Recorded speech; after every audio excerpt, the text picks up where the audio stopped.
Good morning, student. Once again, in our fourth chapter, effects of electric current. Today we will discuss three topics: Fleming's left hand rule. After that, electric motor, which is used in everyday's life in our house, and electromagnetic induction. What is the concept of electromagnetic induction? These three topics we have to study today. But before that, first we have to study the Fleming's left hand rule. We are already discussing the thing regarding with electric current and magnetic field.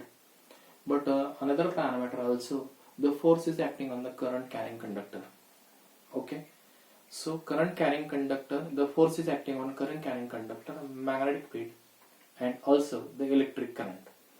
So Fleming's left hand rule stated that as per their statement, what you have to do, we have to stretch your three fingers, thumb, index finger and middle finger mutually perpendicular to each other. Thumb, forefinger, that is index finger and middle finger, which is mutually perpendicular to each other. Then we can say that if the index finger indicates the direction of a magnetic field, index finger indicates the direction of a magnetic field, and middle finger indicates the current passing through the conductor. That means they are mutually perpendicular to each other. That is magnetic field, the direction of a magnetic field and the direction of electric current are mutually perpendicular to each other. These are the mutually perpendicular to each other. At the same time, the conductor, that means a current carrying conductor, experience a force and which indicates in the upward direction that the thumb shows. So our assumption is that the scientist assumed that when we have stretched thumb, index finger and middle finger perpendicular to each other, then if your index finger shows or indicates the direction of a magnetic field, index finger indicates the direction of a magnetic field and middle finger indicates or shows the direction of electric current, at that time, at that situation, particular situation, when these are mutually perpendicular to each other, then the third parameter, which is also perpendicular to both of these parameters, that is the force acting on current carrying conductor. The force is acting in the upward direction, that it thumb shows. So this is the Fleming's left hand rule, and this rule we have to utilize in electric motor, which is used in our daily home appliances, okay, to carry out the water from top, bottom to top. Okay, so here is the first topic is over, the electric motor. So what is meant by electric motor? We know that already.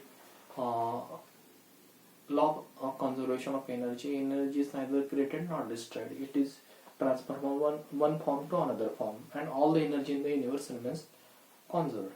So electrical energy is converted into a mechanical energy. A device which converts electrical energy into mechanical energy is electric motor. So electric motor is used to carry our reservoir, which is kept underneath, and this water we have to carry this water on the top, okay, store in our storage tank. So the electric motor, these home electrical appliances we have to utilize for that purpose to carry out the water. And here this gadget, this electrical instruments device is used. Main what they have converted electric energy into mechanical energy, and so that there are a lot of another devices we have used for conversion of electrical energy into mechanical energy. Is that fan used, refrigerator is there, dryer is there, pump is there, and there is another devices we already shown the mixer is there, washing machine is there. In that every electrical devices we have to use a electrical motor, and it converts electrical energy into a mechanical energy. So what happens, how they are doing such thing? So we have to check it out in this diagram. Here is a diagram. So we have to discuss about electric motor. Okay. So electric motor is the device in which we have a strong magnet N and S. Okay. Or just like a horseshoe magnet. Just like a horseshoe magnet. Okay. So strong magnet is there, N and S. We have to use a metallic loop is there. Metallic loop is there. Okay. They have been used a mechanical metallic loop is there. The electrical motor consists of a rectangular loop. It is a rectangle. It is shaped in the rectangular loop with a coating of a resistive. It have a resistive coating. Resistive coating is there. So here is a rectangular loop A, B, C, D. Okay. Here is a rectangular loop is there, and another components here. These are the strong magnets. This is rectangular loop is there. Here is axle is there. Here is valve is there. Okay. Split ring, that half circular valve is there. After that, carbon brushes is there which touches the these split rings are there. Electric cell is there. Electric cell to provide the energy to carry out the experiment, and key is there. Key is there. So in our construction, we have to start our construction. There are 3 or 4 points are there. We already seen the components: strong magnet, a rectangular loop, axle is there, carbon brushes are there. E and F are the carbon brushes are there. And after that, split rings X and Y are the split rings are there. Okay, cell is there, and the key is there. So these are the components which is utilized for the electrical motor. So how they arrange the construction, which is already mentioned in our book, that the electrical motor consists of a rectangular loop of a copper wire with having a resistive coating. They having resistive coating. So electrical motor consists of a rectangular loop is there. Rectangular loop is there, and in the rectangular loop means it like a rectangle. The side AB and CD are parallel to each other, and AD and BC are also parallel to each other. So in this way, a rectangular loop is there, and they have a resistive coating. The first point is. After that, it is placed between North Pole and South Pole.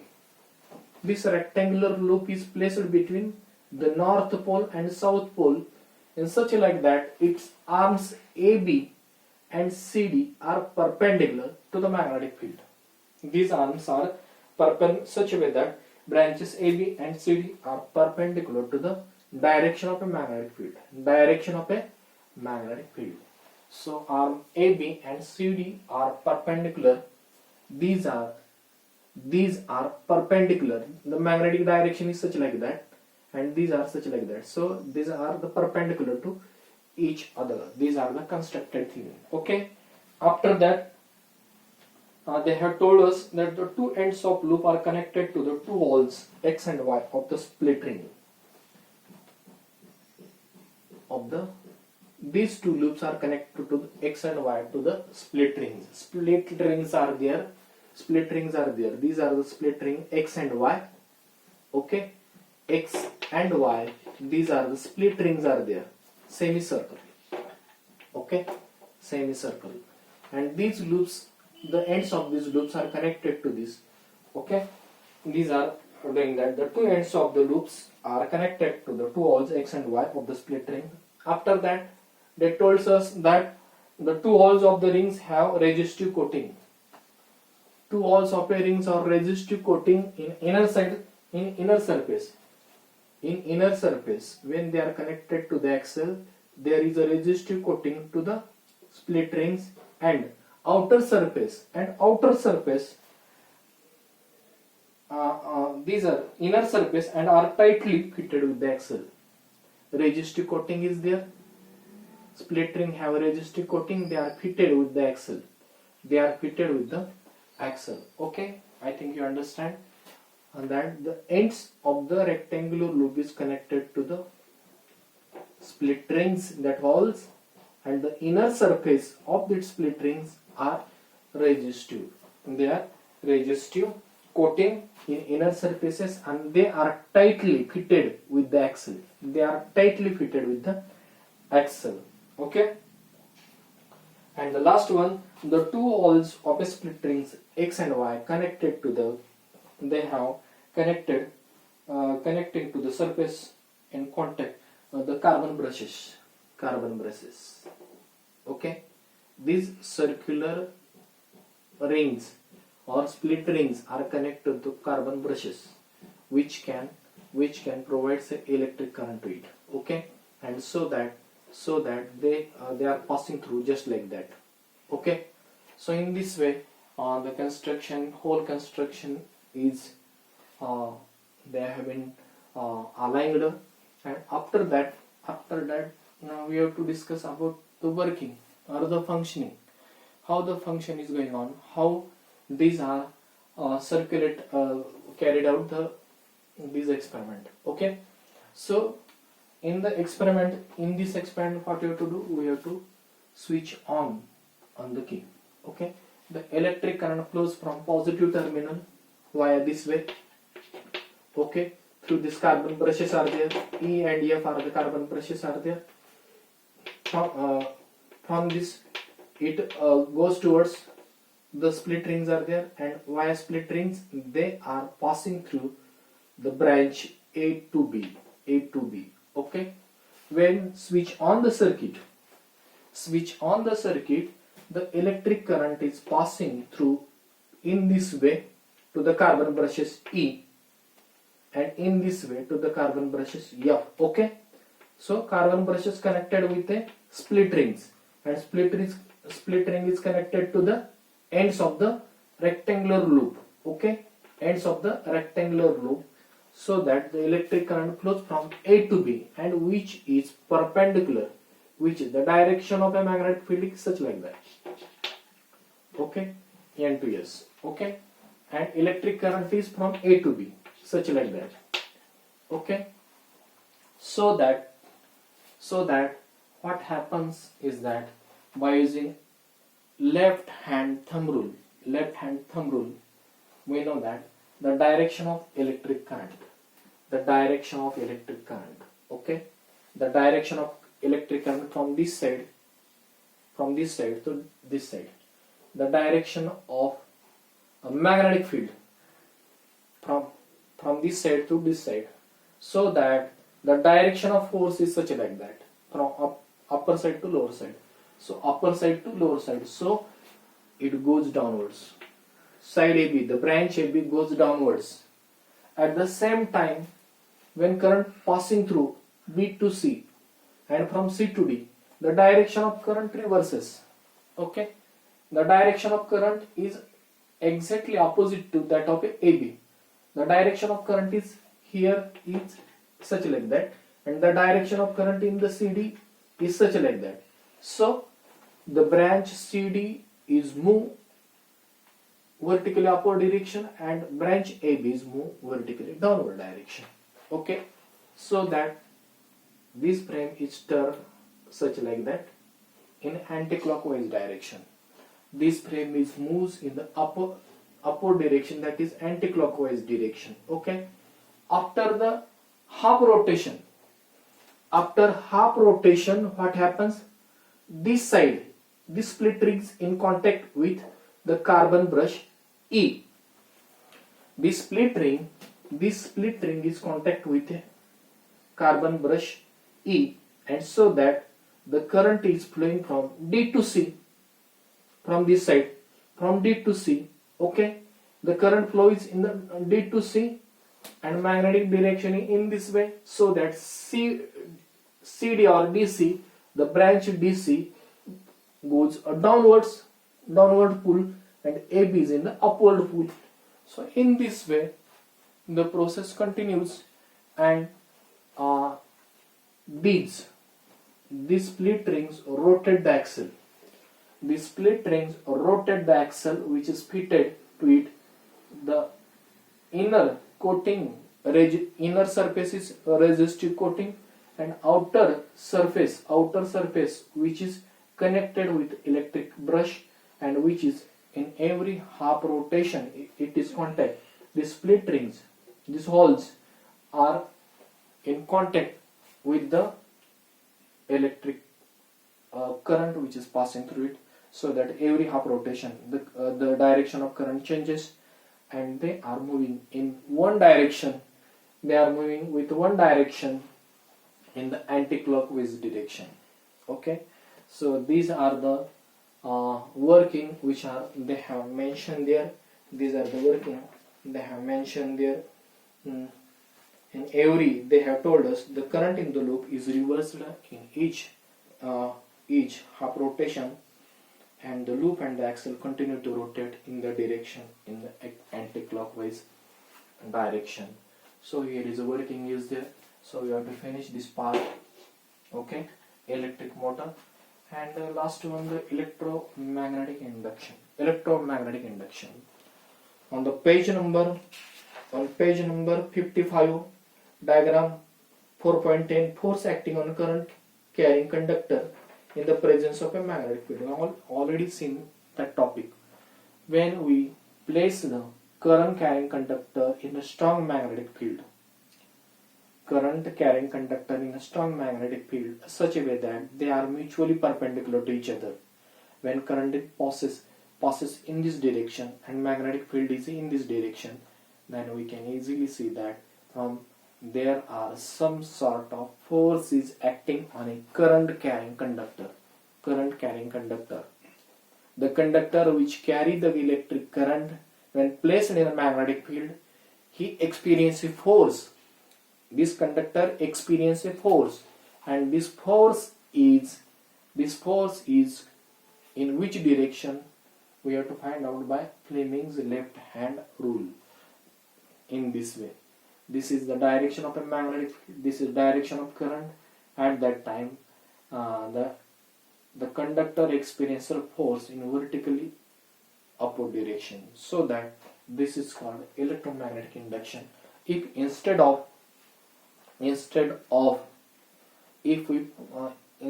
that, if we reverses, if we are not carried out an electric current in a conductor, we just placed an electric conductor there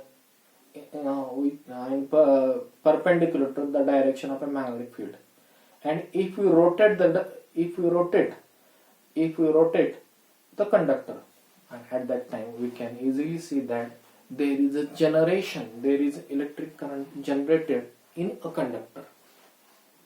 Magnetic field and the force on the conductor, these are the two parameters, and we have to missing electric current. Third parameter we are missing here, but we can generate